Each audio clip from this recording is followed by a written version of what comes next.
Pakistan dangerous diplomacy మొదలుపెట్టింది. Unfortunately అందులో కొన్ని విజయాలు కూడా సాధిస్తోంది. భారతీయ డిప్లొమసీకి ఇది పెద్ద ఛాలెంజ్. మనము ఒకవేళ ఉదాసీనత వహిస్తే ఇది దేశ రక్షణకు భద్రతకు ప్రమాదం ఉంటుంది. అందువల్లనే పాకిస్తాన్ ప్రమాదకర దౌత్యం మోడీ ఎక్కడా అని నేను అడుగుతున్నది. ఎందుకంటే ఏం జరుగుతుంది మీరు ఒక్కసారి చూడండి. ఒకటి, ఇప్పుడు తాజాగా పాకిస్తాన్ సౌదీ అరేబియాల మధ్య నాటో తరహా ఒప్పందం కుదిరింది. అంటే ఒక దేశం పైన దాడి జరిగితే మరో దేశం తమ పైన దాడి జరిగినట్టుగానే భావిస్తారు. అంటే ఒకవేళ రేపు పాకిస్తాన్ గనక మన దేశం పైన తీవ్రవాద దాడికి మళ్ళీ పూనుకుంటే కారణమైతే మన ప్రైమ్ మినిస్టర్, డిఫెన్స్ మినిస్టర్ రిపీటెడ్గా చెప్తున్నారు ఆపరేషన్ సింధూర్ ఆగలేదు, అది కొనసాగుతుందని. అప్పుడు మనం పాకిస్తాన్ పైన ఆపరేషన్ సింధూర్ తరహాలో దాడి చేస్తాం. ఇప్పుడు సౌదీ అరేబియా ఏమనుకుంటుంది, తన పైన కూడా దాడిగా భావిస్తుంది. ఇప్పుడు సౌదీ పాక్ డిఫెన్స్ డీల్లో ఉన్న అంశం అంటే మనం పాకిస్తాన్ అటాక్ చేయాలి అనుకున్నప్పుడు 1-2 సార్లు ఆలోచించాలి, ఇది సౌదీ అరేబియాపై కూడా దాడిగా ఉంటుందా అని. సో అప్పుడు మనం ఆపరేషన్ సింధూర్ను కంటిన్యూ చేయగలమా? ఇప్పుడే 4 రోజులకు ఆపాం, అప్పుడు 4 గంటలకి ఆపాల్సి వస్తుంది. ఎందుకంటే పాకిస్తాన్ ఆల్రెడీ చైనా నెక్సెస్ ఉంది, ఇప్పుడు సౌదీ అరేబియా కూడా ఉంటే ఏ రకమైన ప్రమాదం ఉంటుంది. ఇది మొదటిది. రెండవది, ఒక్క సౌదీ అరేబియానే కాదు, సౌదీ అరేబియా పాకిస్తాన్ల మధ్య డిఫెన్స్ డీల్కు ఇస్లామిక్ సాలిడారిటీ ప్రాతిపదిక అని రాసుకున్నారు. ఇస్లామిక్ సాలిడారిటీ అంటే చాలా ఎక్కువ దేశాలు వస్తాయి. ఇటీవల ఇజ్రాయెల్ ఖతార్పై దాడి జరిపిన నేపథ్యంలో Arab league and organisation of Islamic countries, ఈ 2 కూటములకు చెందిన 40 కంట్రీస్ సమావేశమయ్యాయి. సౌదీ అరేబియా, ఇరాన్ లాంటి, ఖతార్, మీకు యునైటెడ్ అరబ్ ఎమిరేట్స్, ఇలా అన్ని దేశాలు సమావేశమయ్యాయి. ఈ సమావేశంలో పాకిస్తాన్, టర్కీ కూడా హాజరయ్యాయి. ఈ సమావేశంలో అరబ్ ఇస్లామిక్ నాటోను ఏర్పాటు చేయాలి అని ఆలోచన వచ్చింది. అరబ్ ఇస్లామిక్ నాటో గనక ఏర్పడితే అందులో పాకిస్తాన్ కీలక భూమిక పోషిస్తుంది. అది క్లియర్గా అప్పుడు మనకి ఇంకా పెద్ద ఛాలెంజ్ అవుతుంది. అంటే పాకిస్తాన్ పైన మనం అటాక్ చేయాలంటే సౌదీ అరేబియానే కాదు, 40 అరబ్ ఇస్లామిక్ దేశాలపైన దాడి చేసినట్టుగా భావిస్తారు. మనం పాకిస్తాన్ అప్పుడు ముట్టుకోగలము? ఒక్కసారి ఆలోచించండి. మాటలు కాదు ఇక్కడ, మనము మాటలతో, భావోద్వేగాలతో దేశ భద్రతను కాపాడలేం.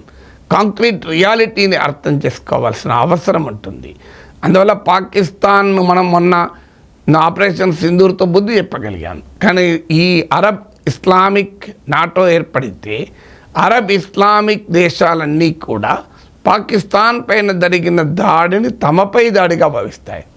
అఫ్కోర్స్ ఇవన్నీ కూడా ఇజ్రాయిల్ జరుపుతున్న దుశ్చర్యలకు స్పందనగా రావచ్చు. కానీ సమస్య ఏంటంటే మోడీ ప్రభుత్వ విదేశాంగ విధానంలో క్లియర్గా పాలస్తీనాలను డిజోన్ చేసుకొని, అరబ్ పాలస్తీనియన్స్ డిజోన్ చేసుకొని ఇజ్రాయిల్ను మనం మద్దతు ఇస్తున్నాం. ఇవి అరబ్ దేశాలకు తెలియదా? ఇజ్రాయిల్ ఇండియా మధ్య పెరిగిన స్నేహం అరబ్ దేశాల క్యాలిక్యులేషన్లో పెట్టుకోవా? ఇది రెండవది. ఇక మూడవది, ఆల్రెడీ టర్కీ పాకిస్తాన్కి అండగా ఉంది. ఇప్పుడు ఆపరేషన్ సింధూర్ సమయంలో కూడా టర్కీ, అజర్బైజాన్లు పాకిస్తాన్కి మద్దతు ఇచ్చాయి. అజర్బైజాన్ ఎక్కడుంది? మనకేం సంబంధం ఉంది అజర్బైజాన్తో? అఫ్కోర్స్ మన దానికి కౌంటర్గా ఆర్మేనియా, అజర్బైజాన్తో పోరాడుతున్న ఆర్మేనియాకు ఆయుధాలు ఇచ్చాం. కానీ సమస్య ఏంటంటే టర్కీ ఇవ్వటానికైనా, అజర్బైజాన్ ఇవ్వటానికైనా పాకిస్తాన్కి మద్దతు కారణం ఇస్లామిక్ సాలిడారిటీ. ఆల్రెడీ భారతదేశంలో మోడీ ప్రభుత్వ హయాంలో మైనారిటీలపైన దాడులు జరుగుతున్న విమర్శలు వస్తున్నాయి. ఆ సమయంలో ఇస్లామిక్ సాలిడారిటీ అనేది ఇంటర్నేషనల్ రిలేషన్స్లో ఏర్పడితే అది పాకిస్తాన్ బలాన్ని పెంచుతుంది, భారత్కు సమస్యగా మారుతుంది. ఆల్రెడీ టర్కీ పాకిస్తాన్ నెక్సెస్ మన ఆపరేషన్ సింధూర్లో చూసాం. 4వది, చైనా పాకిస్తాన్ నెక్సెస్ అలాగే ఉంది. పాకిస్తాన్ ఇంపోర్ట్ చేసుకునే ఆయుధాల్లో 81% చైనా ఆయుధాలే. ఆపరేషన్ సింధూర్ సమయంలో చైనా పాకిస్తాన్ మిలిటరీ నెక్సెస్ ఎంత బలమైందో మనం చూసాం. 5వది, ఇటీవల చైనా, పాకిస్తాన్, బంగ్లాదేశ్ల సమావేశమయ్యాయి. భారతదేశం సార్క్ను వదిలేసింది. ఇప్పుడు సార్క్ తరహా ప్రత్యామ్నాయ కూటమిని చైనా, పాకిస్తాన్, బంగ్లాదేశ్, రేపు ఆఫ్ఘనిస్తాన్ కూడా కలుపుకుంటారు. సో కలుపుకొని ఏర్పాటు చేయాలన్న ఆలోచనలో ఉన్నారు. ఇది 5వది. ఇందులో మళ్ళీ అగైన్ పాకిస్తాన్ కీలక పాత్ర పోషిస్తోంది. 6వది అమెరికా, పాకిస్తాన్ల మధ్య ఏర్పడిన కొత్త బంధం.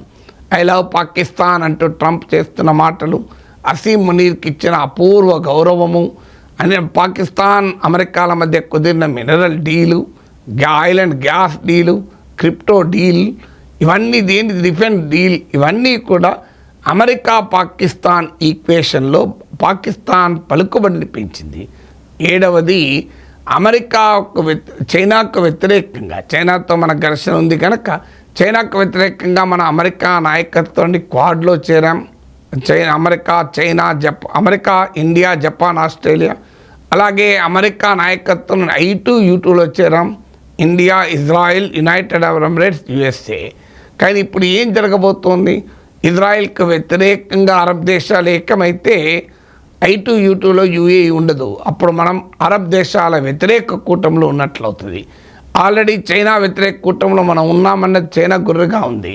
కానీ మనము ట్రంప్ దాడి తర్వాత చైనా వైపుగా కాస్త మెరుగై చూడడం మొదలుపెట్టాం. ఇప్పుడు చైనా లార్జెస్ట్ ట్రేడింగ్ పార్ట్నర్ అయిపోయింది, అమెరికానికి కూడా రిప్లేస్ చేసి ఇండియాకు.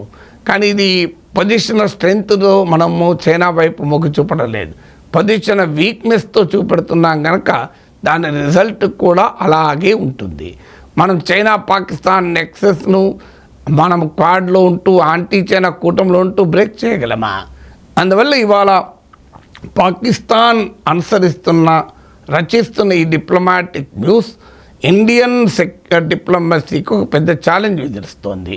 మీకు 8వది పాకిస్తాన్ కోరుకున్నట్లుగానే ఇండియా, పాకిస్తాన్ సంబంధాలని ఇంటర్నేషనలైజ్ చేసే ప్రయత్నం జరుగుతోంది. అందుకే ట్రంప్ కాశ్మీర్ సమస్యపై మధ్యవర్తిత్వం జరుపుతానంటున్నాడు. ఇండియా పాక్ వార్ నేనే ఆపానంటున్నాడు. ఇండియా పాక్ సమస్యల పరిష్కారానికి నేను ఇన్వాల్వ్ అవుతాను అని అంటున్నాడు. దానికి పాకిస్తాన్ మద్దతు కూడా ఇస్తోంది. అందువల్ల క్లియర్గా పాకిస్తాన్ డిప్లొమసీ రంగంలో అనుసరిస్తున్న డేంజరస్ ఎత్తుగడలు ఇండియన్ డిప్లొమసీకి ఛాలెంజ్గా మారిపోతున్నాయి.